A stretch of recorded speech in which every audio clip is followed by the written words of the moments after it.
Breaking news చూస్తున్నాం. నేటితో కార్తీక మాసం ముగియనుంది. ఈ నేపథ్యంలో రాష్ట్ర వ్యాప్తంగా భక్తులు ఆలయాలకు పోటెత్తారు. శైవ క్షేత్రాల్లో భక్తులు రద్దీ నెలకొంది. శివాలయాన్ని శివనామస్మరణతో బార్మోగుతున్నాయి. కార్తీక మాసం చివరి సోమవారం కావడంతో వేములవాడ రాజనాలయం భక్తులతో కిటకిటలాడుతుంది. వరంగల్లోని రామప్ప, కాళేశ్వర, ముక్తేశ్వర స్వామి ఆలయం, అదేవిధంగా 1000 స్తంభాల గుడి, సిద్ధేశ్వర ఆలయంలోనూ భక్తుల రద్దీ నెలకొంది.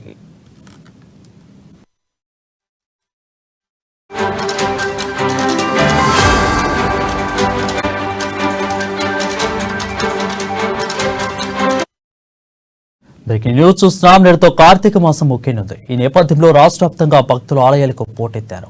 శైవ క్షేత్రాల్లో భక్తుల రద్దీ నెలకొంది. శివాలయాన్ని శివనామస్మరణతో మార్మోగుతున్నాయి. కార్తీక మాసం చివరి సోమవారం కావడంతో వేములవాడ రాజనాలయం భక్తులతో కిటకిటలాడుతుంది.